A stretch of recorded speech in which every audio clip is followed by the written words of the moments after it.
started. Yeah.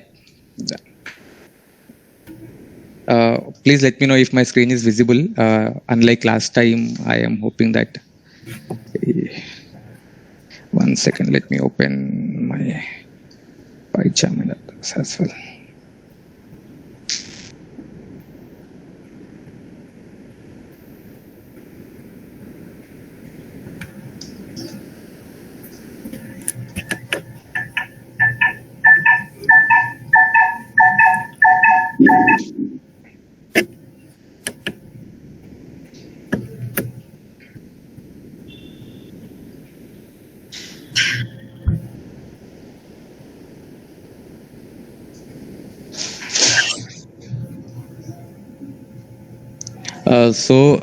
I did set some agenda for today, guys. I wanted to understand how much stats you have been covering, like maybe in last 2 weeks, before I continue like what further, so that I can see if my agenda fits into the scenario or not.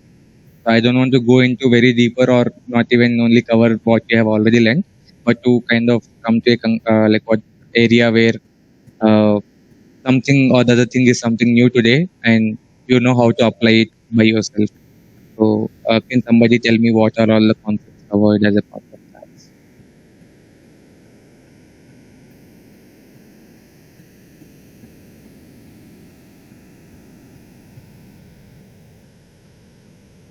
Sorry, am I audible, or is it? No, you are audible. Okay. Anybody has an idea of what has been covered as a part of stats, so that I can add. You are asking about stats. Yeah, statistics. Basically, what has been covered under statistics. Okay, the stats part is covered till like basics of statistics, like definition and all, and various different data, different types of data being used, like sample, population, and all, and mean, median, this thing, Okay. and also variance of what is that? Standard deviation. Yeah, variance and skewness, or maybe. Has been covered. Skewness has been covered. Yeah, till that part is covered. Yeah. Got it. Thank you. So, as we have very less audience today, let's kind of keep this particular class very interactive. All like anybody can unmute your mic and just come up with any questions which you have, and please don't hesitate. So I'll try to kind of give you a very, very basic thing before I go into a bit of more stats. That why exactly or where exactly stats come into place in real world. So maybe you might have like heard so many things when you are working in your company, or maybe if people are even not working, you might have randomly heard prediction, inference, or something else, or maybe somebody will say that this average can be this thing, or running average can be different, or this moving average is something impacting very big in a very big way, or any such kind of random things. Even when somebody is actually taking a session, they might actually talk such kind of cryptic terms. So stats, to understand in some way, is a basic, very, very generic way of understanding the whole data. Assume that you have 1 million records as a part of data, and you want to understand some scenario of this data, something like we have seen Amazon sale data, and now I want to know what is the average sale order in Hyderabad. So how do you do that? So it is simply that you already know the average formula, you will apply it, it is good. But what exactly you are trying to get out of it? So you are providing an insight to your stakeholder or anybody in the company, saying that in Hyderabad, this is the average sale value, and what you want to do. You want to increase or decrease the average sale value depending on the situation. Maybe every company wants to only increase the average sale order, and they will kind of identify what is impacting this average sale order in the data. Maybe they'll see whether it is the right season or not to sell these goods. But they'll also see whether people are interested to buy these goods or not, whether the price point is an issue, or whether the quality is an issue, or whether the brand which is who is selling is actually delivering it on time or not. So what are the important factors which is causing this to drop this or to impact this average sale order will be actually keenly observed, and it will be corrected accordingly to increase this average sale order. So now out of this, so we did something out of it. Like what we did, we kind of identified that there is some issue which is impacting this average sale order in Hyderabad, and we are trying to kind of rectify that issue. Automatically the average sale order will be increasing. But for this to be also identified, nobody can actually go through million records and then say that, okay, this is the issue. Okay, so how do you do that? So now that is where this statistical concepts come. Okay, something like we see what is the most repeated item in that particular column when it is a categorical column. I don't know if you can understand categorical column and continuous column or numerical column basically. Please let me know if any term is cryptic which I'm talking. I'll try to define. Maybe you have already read this or got some insight from the previous tutor. It is just that I am using a different term to represent the same thing which you have already learned so that I can explain. So there will be different types of data in an Excel sheet or whatever the data which you have been provided. One might be an ordinal data which follows some order. One is a classified data, nothing but it may be classified with yes or no, or maybe 2 to 3 categories, or maybe more than 3 categories and so on. Something like high, medium, low, any other things. And this can be also considered as a ordinal data. And any numerical column will be numerical data, or continuous column we call it as. And any other random data which has alphabets, we will be calling it as categorical data only. Something like maybe it is an order ID which contains some special characters and so on, so on. So even if it is a city name and other things, everything will be a categorical column.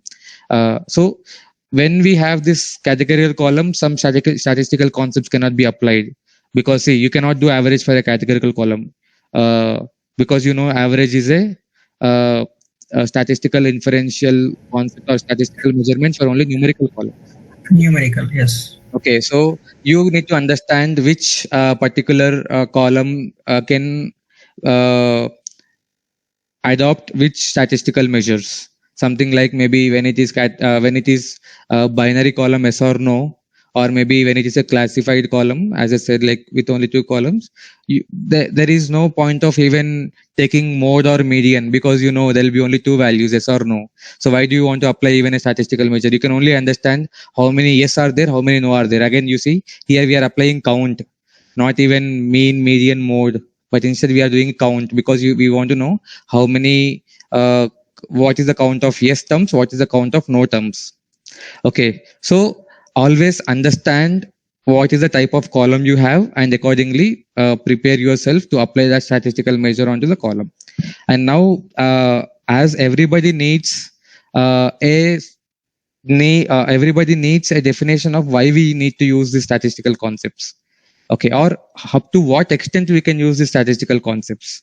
What is the limitation? Where we cannot use statistical measures? Where we can use statistical measures? So this difference we need to know. So even before learning mean, I would rather understand why we have to use mean. So now, as I already told you, that we are getting an average sale order from Hyderabad. But why this average sale order is actually helpful for us? Okay, why we are not using an independent order value? So we also use max order value, we also use min order value. Why this all will make sense? Okay, where it makes sense in business perspective is for something which we need to understand even before we are applying we apply these concepts. So to kind of simply give you an understanding, nobody can go through, or is normal distribution covered as a part of statistical concepts, or Gaussian distribution, normal distribution? No, it is just explained for a few minutes. Yeah. Okay. The part not went into the deeper side. It just given concepts as just to give an idea to the people. Okay. Okay. Give me 1 second. I'll just grab my tab so that I can just write and explain few things here.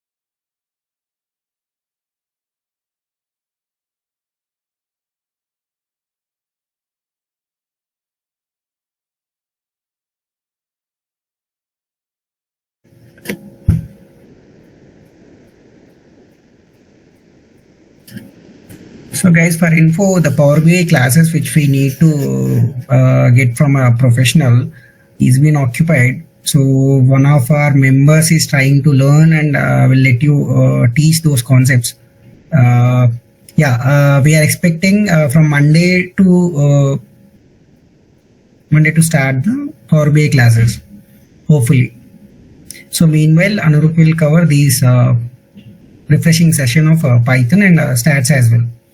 So please utilize it, and whoever not joined, ask them to join again, since a week gap or 5 days gap is too max for what do you say, like join with the same tempo again.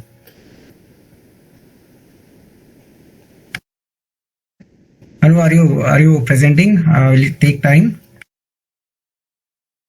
No, I'm almost there. It might take 30 more seconds. That's it. Okay.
So I guess everybody can see my tab screen clearly.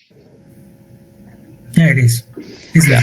So I just wanted to check. See, I'll try to kind of summarize very briefly, also to make you understand completely, not like I just wanted to cover this topic. So as I told you that we kind of come up with so many statistical measures, which includes max, min, count, average, or mean, median,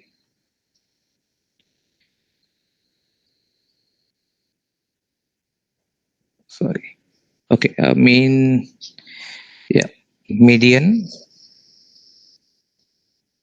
mode, standard deviation, variance, skewness, and if you go into more of probability, then we have random variable and everything others, which I don't want to get into that more. And here we have some distributions, especially very important distribution is normal distribution. This can be also renamed as Gaussian distribution, both are same. Okay, and we have T distribution, we have Z distribution. And we have a couple of other distributions like chi-square distribution and so on, which are very advanced, which I don't want to cover that as well. So these are the basic statistical concepts which any data analyst job needs, whether it is a small company or whether it is a MNC company. So these are very foundational concepts. Even people expect more from you, something like ANOVA, time series, even they expect some Arima Garima models. I don't want to kind of keep you confused state, but at least if you understand these, remaining things will fall into place even when you join the job. So here the main thing which you have to understand is, can you really go through 1 million records and then identify issues? The straightforward answer is no. We know. So if there is, even if there are 1,000 records in an Excel sheet, we cannot go through all 1,000 records and note down every small issue in the column or maybe in the data or in the business process, and then we cannot identify what is actually impacting the resultant column. So you can only see, or you can only observe until some extent. Beyond that extent, you cannot do anything. So what helps in this case? So what is that some measure which can help you to identify what is impacting the result? Okay, is something which you need to always identify. So I call it as ask a right question. So when you see a data, you need to always ask a right question. So what is that right question? So maybe if you take an Amazon data, if the problem statement is that you are having the Hyderabad sales have been dropped in March month, then the right question would be why the sales have been dropped in last month, which is the column impact, or which is the situation impacting this particular drop, or is it a seasonality drop, or is it a ad hoc drop? Ad hoc drop, nothing but something happened very instantaneously. Nobody expected that this would happen. It might be because of some, maybe there are some elections right now. You can see due to elections, people might not interested to purchase from Amazon a lot. Okay, because most of the goodies or these things, they might actually get it from the politicians itself. Okay, or maybe something else. So maybe assume that at this particular point of time, people may not actually be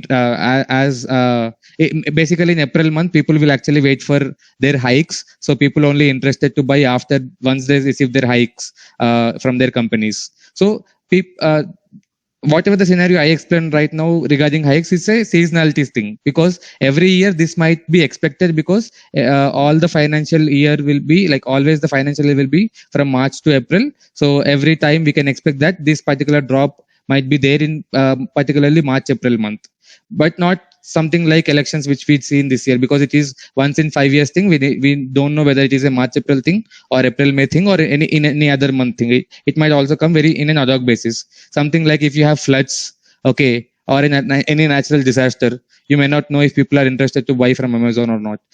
So there might be several issues you need to address, and to kind of identify these things, you need to find which statistical measure you need to apply to check what is happening behind. So before even going to applying a statistical measure to check the impact, you need to firstly visualize the data to see where is the dip.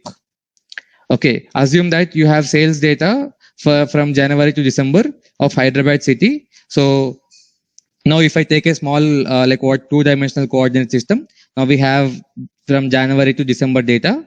So these are sales data of Hyderabad. Okay. So here it will be month in x-axis, and here it will be sales in y-axis. Okay. So now what I am saying is that sales have been maybe stable, and in March it is dropped, and again it is stable, or maybe in November, December it increased. So this is what our data is. So how did I come to a conclusion of this particular graph? So now what I did, I simply took two columns from my Excel sheet. One column is my date column or the month column from Jan to December, and one other column is a sales column, which is numerical. Okay, so one categorical column and one numerical column I took. I probably put it in a XY graph, and I probably selected line chart, and this is my line chart. Okay, so now here if you see, now my ultimate goal is to identify why there is a hike here, why there is a dip here. So here it is high, here it is dip. So there might be any reasons for this high and dip. Okay, so without seeing the data, so you cannot go one record by one record over, maybe if you even have 1000 records, you cannot go one record by one record, and you cannot actually sum up the values for each month by manually and do this. Okay, so that is where one thing in pandas comes in. Okay, so I'll also cover all very all together, like pandas, Python, visualization and stats. I'll kind of cover it very combinationally. Please let me know if somebody is feeling confused. I'll try to also write that code of line and then execute. So now what I do, if I probably have a data frame, I'll probably say df dot group by, and I want to group by month. Okay, and what I want to group by, I want to group add up sales. So this is what the line I take, okay, firstly from the data, so that what happens, my output will be in such a way that, okay, in Jan this is the sales, in February this is the sales. So this is the resultant data frame I will be getting from this line. Okay, and once I get this line, I will use matplot library to actually take this column as X, this column as Y. Okay, and then plot a line graph which looks like this. So this is what I have done so far. Okay, to kind of identify why there is a dip in this particular area and why there is high in that particular area. Unless I do this below steps, I won't be able to come to this conclusion of graph. I won't be able to visualize what is happening from that particular data. So this is your first step. So now the next step is that you identify some reason. Let it be any reason. Okay, so what you need to do, so see what is the next step here. So you identify, you correct it, but as a data analyst, you might be also be at a place where you predict it for what could be the sales for next January. So assume that this is a data for 2023. Okay, and you are expecting, or your company is expecting you to predict the data for 2024. How do you predict? So the only way to predict with these statistical concepts which you see here is simply that you want to kind of average out all the values. Like you probably say that you want to average this section. Okay, so you see here a very interesting thing which I am doing. I am saying that I want to average this section only. Okay, and I am specifically not including this section. I am not specifically including this section. I am not including this section. So what are these called as? These are something which we don't see regularly, or we call it as outliers. Outliers, yeah. Okay, so I probably only average out these values because I know that maybe my value will be less or minus some value between these only. But why specifically I have to do this averaging? Why can't I do with trend? Trend nothing but, so this is very flat. Now the graph is very flat. So you simply average out, you will get the value by removing these outliers. I'll also come to a topic where like how you identify outliers, what are the topics, what are the methods you can use to identify outliers and so on. But right now you are simply averaging out that particular bar. Okay, and you get some value which says that, okay, this is the next value for January, February, March, so and so, and you may have a plus or minus thing. Okay, let us take an example values. Okay, so for 2023, let us take some 12 values, especially for January, it might be 12. So I'm just taking, instead of sales, like assume that these many units have been sold. So units sold by month. Okay, so in Hyderabad, that is what we are trying to get in Hyderabad. Okay, so 12, maybe 14, 15, 18, 20, 26, 32, 18, 14, 4, 8. Okay, I'll just remove this. So maybe 12 once more and 15. Okay, 4, 12. 4, 4, 8, 11 only. Okay, one more value. Let me add maybe 14 once more. Okay, so these are my 12 values which are for 2023. So now let's directly do some real-time experiment itself. Okay, or let's kind of do the calculation in real time. So let me take a graph. Okay, Let's also do this experiment with code. Okay, let's firstly do it manually so that we understand the whole process. Then we'll replicate it with pandas or any other data frame which we need. With any other method which we want to do. So now let's take this, and we have these 10 values. So now I'll just put only letters. June, July, August, September, October, November, December. So we have 10 values. So now I'll just put 10. Okay, let me put 2, 4, 6, 8, 10, 12, 14, 16, 18, and so on. So anything beyond 18, let's kind of, or else let me put it with partition by 5. It will be easy. 5, 10, 15, 20, 25, 30, 35, 40. Okay, we don't have anything above 40. So let me just point out the numbers. For January, we have somewhere around 12. Then we have for February, it is 14. Somewhere here only. Then we have for March 15. So it is 15. So for April, we have 18. For May, we have 20. For June, we have 26. For July, we have June 32. So 32 will be somewhere here. Okay, for August, we have, okay, January, okay, I missed something. Jan, Feb, March, April, May, June, July, August. Okay, August is 18. 18 is again somewhere down here. Yeah. September is 14. A little down. October is 12. November is 15. December is 14. Okay, somewhere here. So I may miss some thing here. So let me just draw a line here. I am not joining the dots. Let me just simply draw a line down here. Okay. And this is my trend line. Trend line, nothing but what does my sales look like over the period of 2023 in all the different months. As we already spoke that when we want to kind of predict it for next year, what we do, we kind of average it with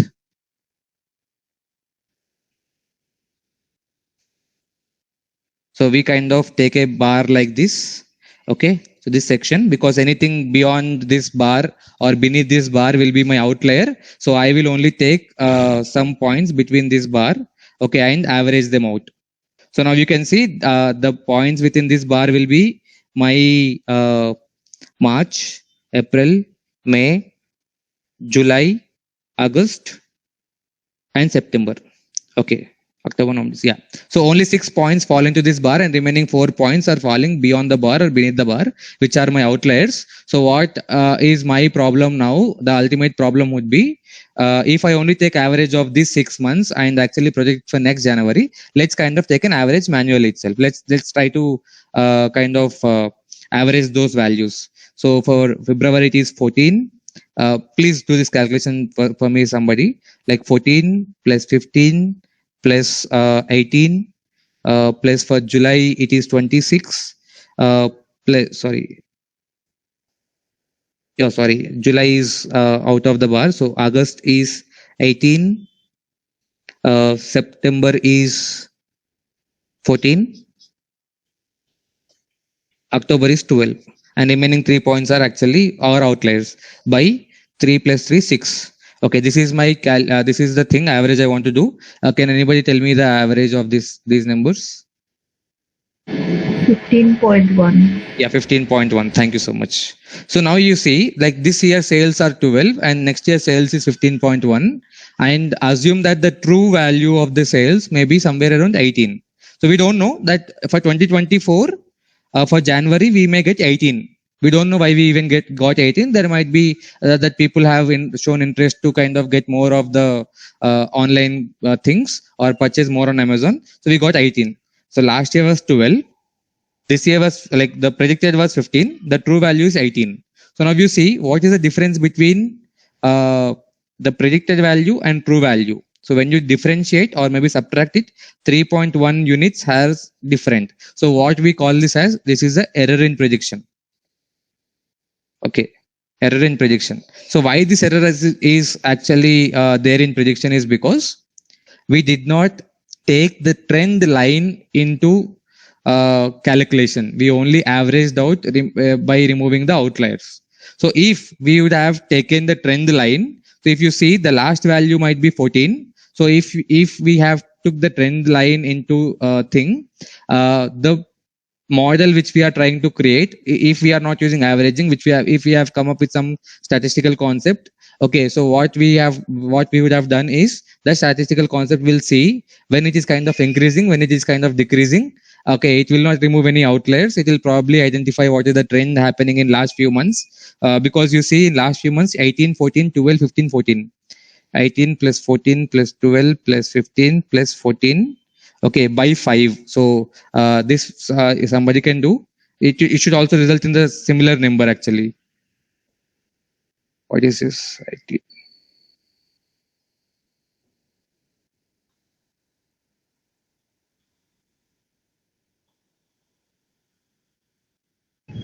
61.8. Sorry, no, it is 14.6, right? 18 plus 14 plus 12 plus 15 plus 14 divided by 5, because we are taking five values. Now you see, if you take the trend line of last 5 values, it is 14.6, and if you see directly the average of complete bar, it is 15.1. But what if you add 1 month? Okay, here, what if you add 32 as well? Okay, because we are only taking the trend line of last 5 months. What if you add the July month also into the trend line? So let's add 73. The last 5 months will be 73 plus 32 divided by 6. It is 17.5. Okay, so as I told you that the true value is 18. I just assumed. Now you see, my assumption is actually coming up to the reality when I take 1 month extra into the trend to kind of predict the January's value. So when I take July's value into the calculation, I am able to kind of come up to a conclusion of 18 January, maybe close to 18 to January. The error rate is very small, but when I don't take July into consideration, the error rate is very high.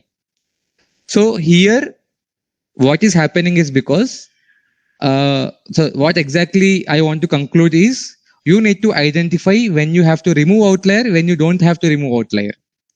In sales data, no company will remove an outlier, because if there is a spike in some month, it is a very good thing because they will be in profits. So why people don't want to show profits in any company? So let's take about any company which you want to take. Let's take ChatGPT only. So ChatGPT is doing well in last few months, or maybe Tesla is doing last few months.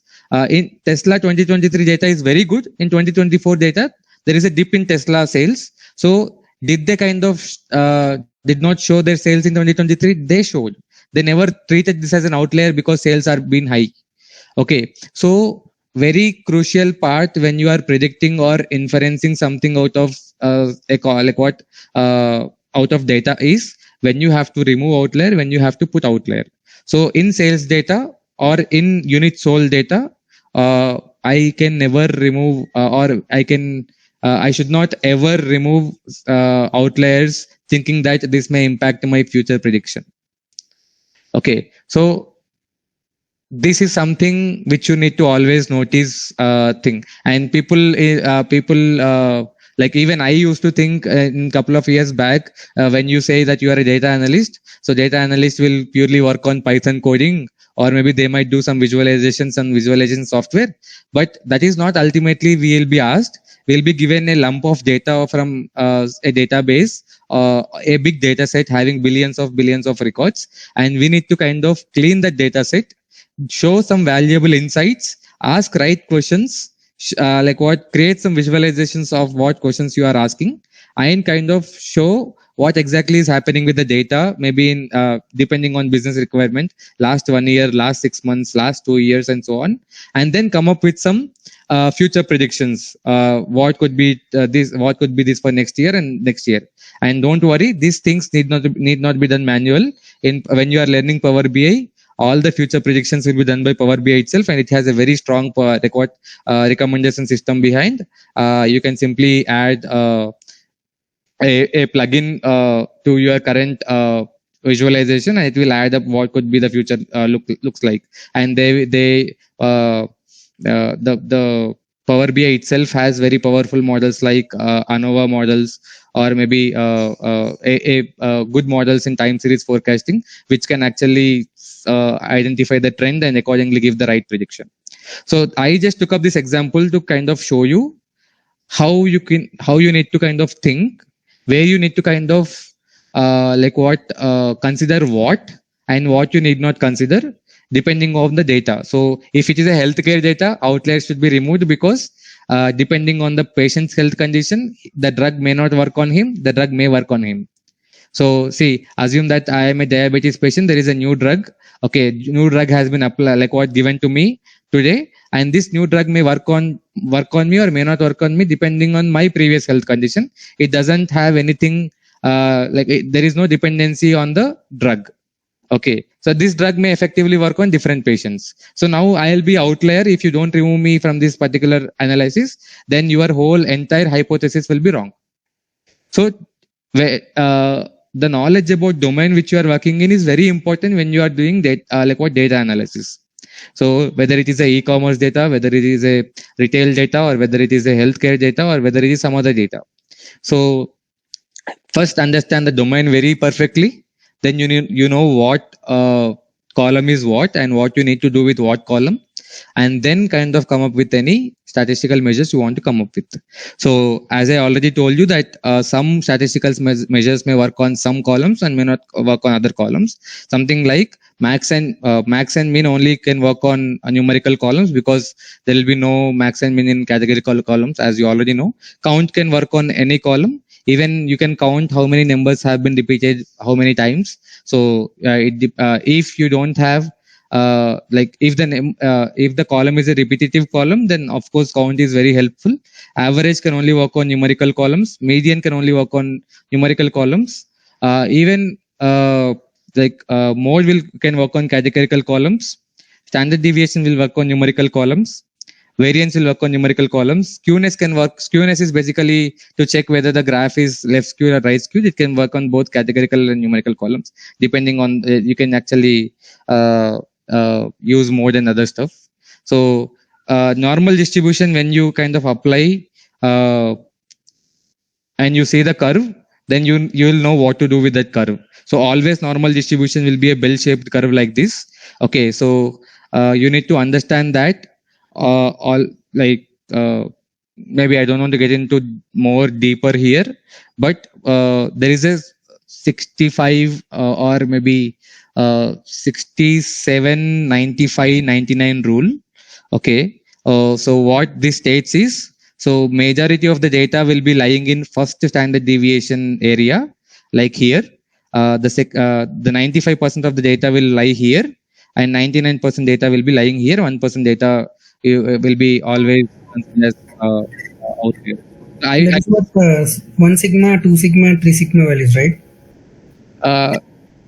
You can assume it to be mu plus 1 sigma, mu plus 2 sigma, mu plus 3 sigma, not exactly 1 sigma, 2 sigma, because mu will be the basic point, and then the sigma will be the distance from the mean to what you are calculating.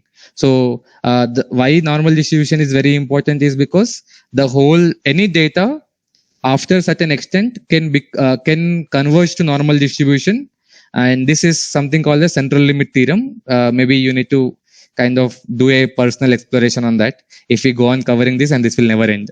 So because statistical concepts are very huge, and I thought if you can cover it, like if statistics have been covered to some extent, I would have covered linear regression also as a concept today. But as the statistics concept has been covered very briefly, covering that would be very, very drastic thing to say. So later, linear regression was not covered as part of data analyst course. I think the brief measuring central tendency and measures of variance is only covered. Till that only it has been covered. Not starting to the deeper side like ANOVA and all and linear regression part, that has been never covered. Got it. So if people are interested, like I will only tell you what is linear regression if you are interested, or else we'll just move back to Python and just see what is this thing. No, let's see the linear regression in a brief. I think it's 22 hours. So we can schedule it from tomorrow. Python concept if you allow to do us. Yeah, okay, that is fine. So let's kind of understand why we need linear regression as well. So we already understood that why the statistical concept or maybe like what why we remove outliers or why we not remove outliers in what kind of data we understood. So let's also understand why linear regression is used. So we'll take the same example and we have the data like this, sales data only. Okay. And now we want to predict the data. What could be the data for January again? So same thing. Okay. So what is the thing which we done earlier is pure statistical modeling, which we have done. A very basic process of averaging out by removing outliers or maybe including outliers, taking only last 6 months of data as a trend. And then we kind of came up with some prediction for January. But now what happens with linear regression is that now when you have data like this, what anybody will try to do is they will kind of draw a line out of this data. So let me take a different color here. Or let me do one thing. Just remove all this stuff.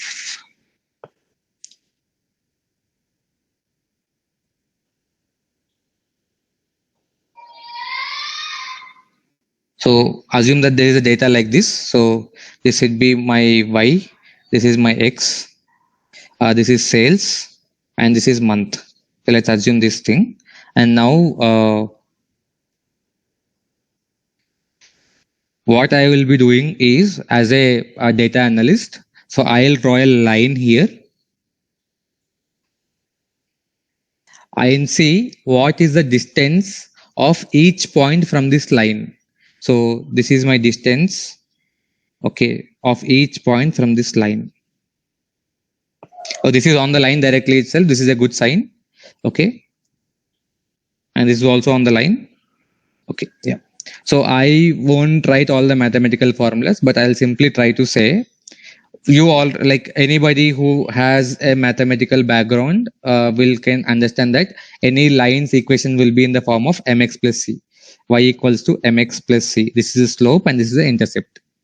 Okay, so what we are trying to do here is we are trying to fit a line in this data of points. So red color points are all the data, and the violet color line which I represented is a line which I am trying to fit the data using this simple line, so that I can see simply I can extend this more, or maybe depending on the data I can kind of bend this line down or extend this more in this way to see what is my next point.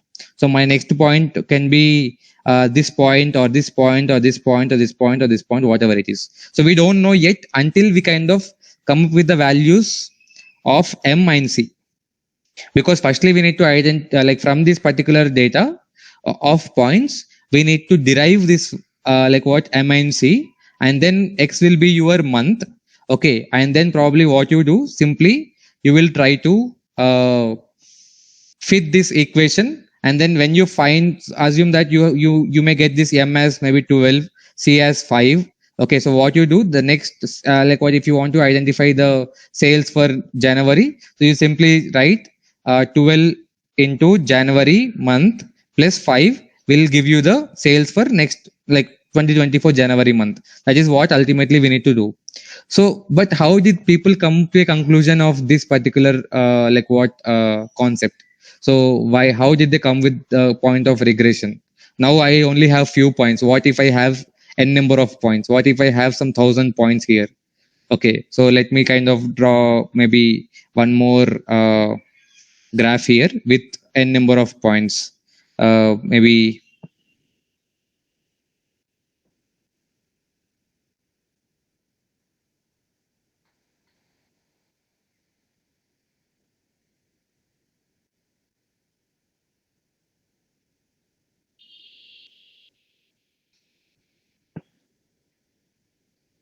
so now I have the data very evenly distributed, n number of points. So now if I want to draw a line here, I may only draw a line like this, because this is the closest fit I am trying to make between the points, or to closest fit for every point to be as close as possible to this line. So now what is happening? So now if I want to identify, maybe in future I want to identify what is the sales in June month or July month, what I will do, I will kind of get this point here, or let me take a different color. So I will get a point here. This is my July month, assume, and now I'll draw a line like this, and I'll take a line like this, and this is my point, some point which represents the data. But I cannot probably take this point only, because I want to kind of predict the data for next July. So this is my data for all previous Julys. Okay, so I will average this section. So I will average this section, and then get some value, which is my new value, which is my predicted value. So what from linear regression, what we are trying to do is we are simply trying to take the values as per the trend. Okay, earlier what we have discussed. So instead of averaging out values to some extent, we are trying to kind of draw a line which will actually extend to the next year. Maybe from January to December we have data.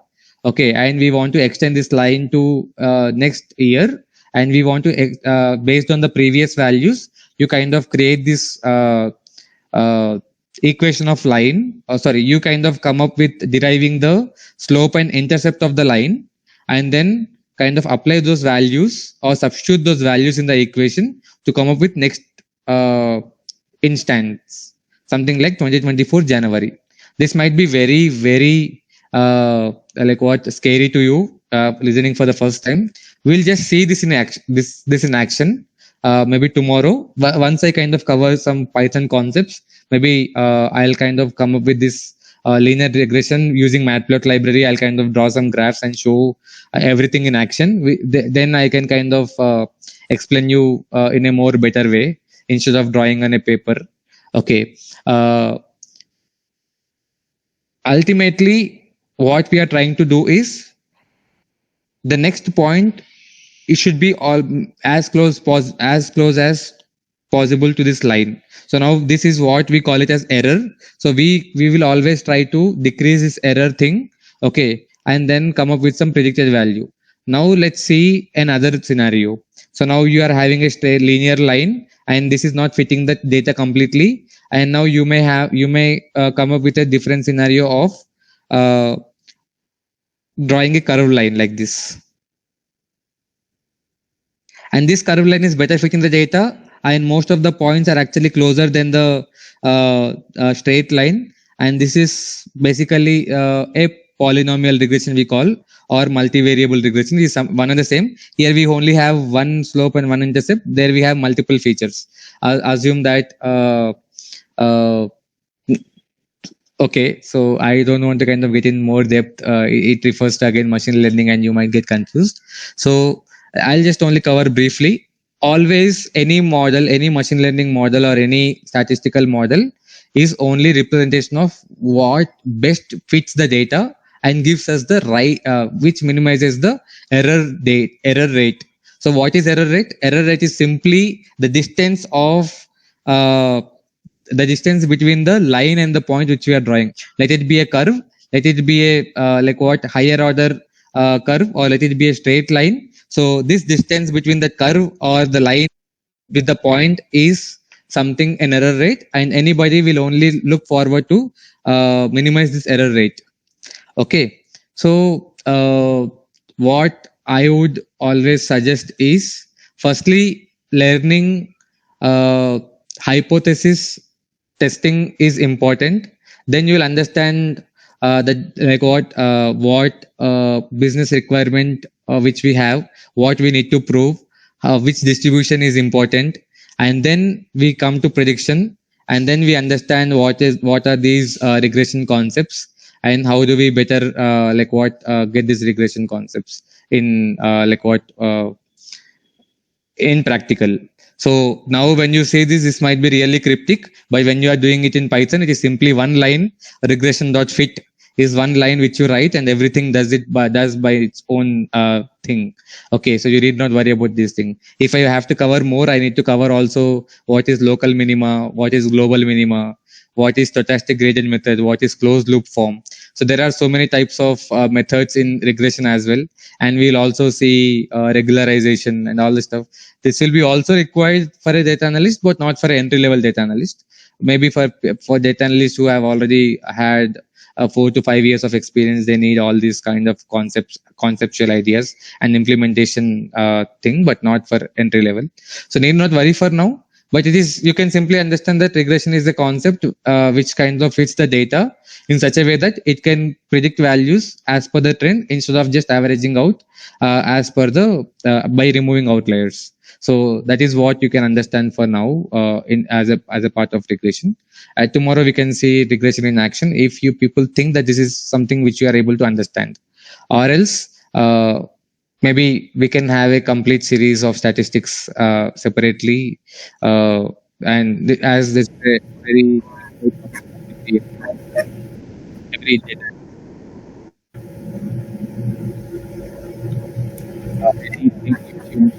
Your voice is inaudible. Now is it good? No. Okay. No, it's again intermittent. It should be good right now. Yes, it is. Yeah. So I'll just repeat my statement. I was just saying that linear regression is a very crucial topic for any medium level data analyst, or maybe at least 3 years experienced. And for now, you can simply assume that a linear regression is a concept. It can be applied where we need to predict the values as per the trend instead of going by averaging out values by removing outliers. And here in linear regression also, we kind of leave out outliers in very special scenarios that will come up when we discuss more about this topic. And instead of going with a single linear line, we may also go with curve to kind of better fit the data. This will increase the flexibility of getting more accurate values, but this is again a very big trade-off between bias and variance. I don't want to kind of get into all these cryptic terms today itself. This will be a very ghost story for you if I kind of start them. Let's have a separate discussion on linear regression if any few people are very interested on this, but I don't think this is required for everyone who is just starting into transitioning their career into data analysis.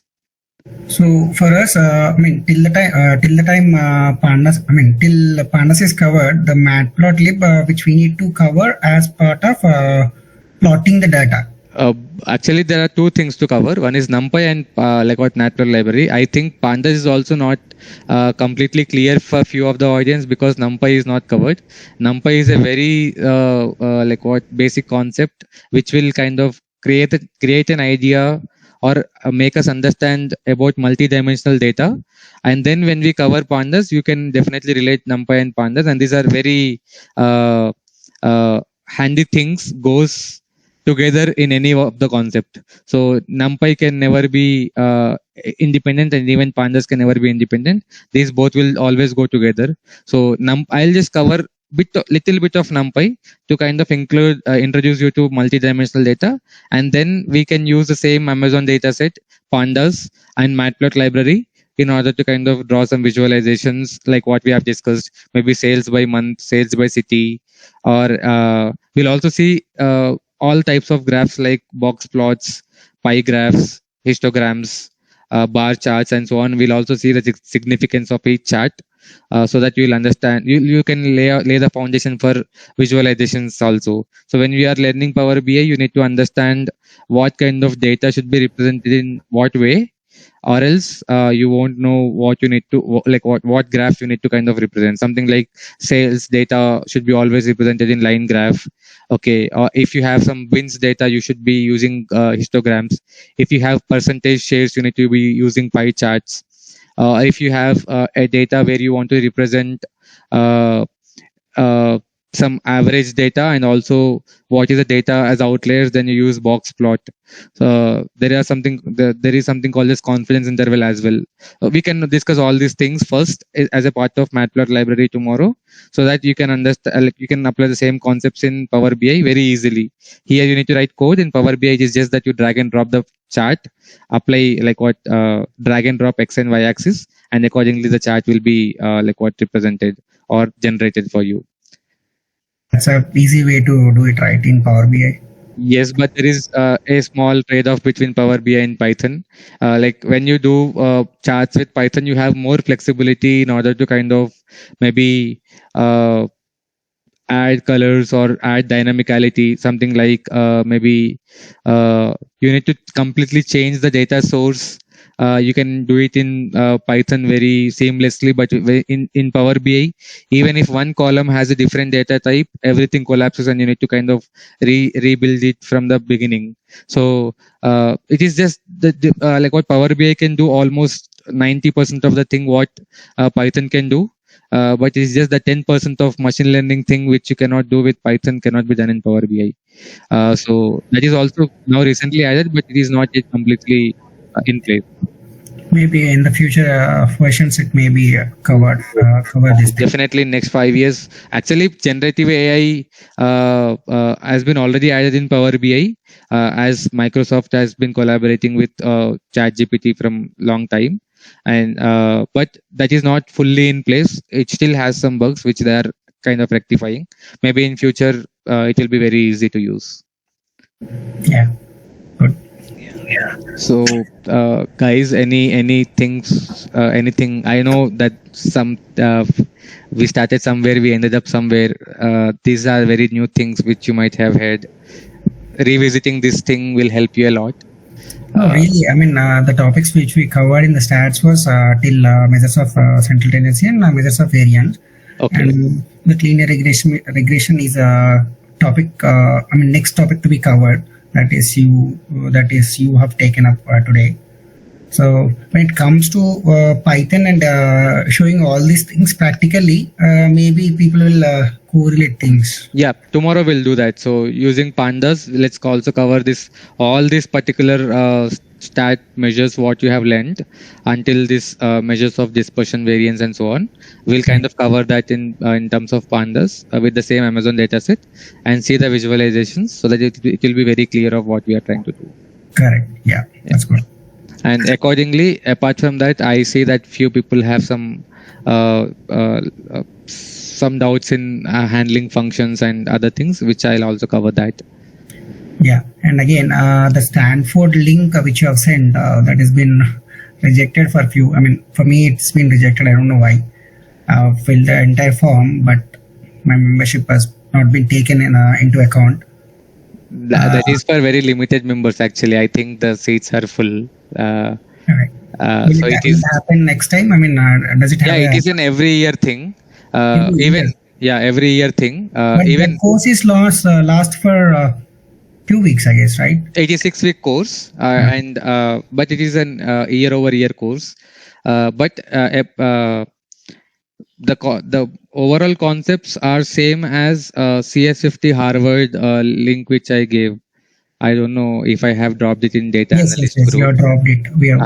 That CS50 Harvard course, that 9 classes if you cover, like almost 80% of Python implementation you will be covering up. So that 20% is just that you will be learning on job of how to, or maybe what else you need to kind of pull in as a part of your job requirement. But 80% of what is required in Python will be covered in those 8-9 lessons of CS50. So that is one thing which I strongly recommend everyone to follow. Yeah, good, Anurup. It seems to be good topics to cover here. I hope this feeling for the same to all of the members. Yep. And I also shared this Python basic questions and advanced questions from W3 resource. Actually, please check that link for practicing Python. It starts from very basic, from printing small things to even writing functions and classes. So you'll have very diversified questions. I thought I'll also kind of cover one thing, like where Python optimization will really help. That will be my last topic for Sunday. I'll come with an example of one algorithm, how it works, how we kind of come up with this, like how we build this algorithm in what scenario and so on. But please go through that W3 resource questions as well, which will help you to kind of practice Python by yourself. Yeah, thanks, Anu. Yeah, so we can continue tomorrow, or if anybody has any doubts apart from this topic as well, can stay back and then ask me.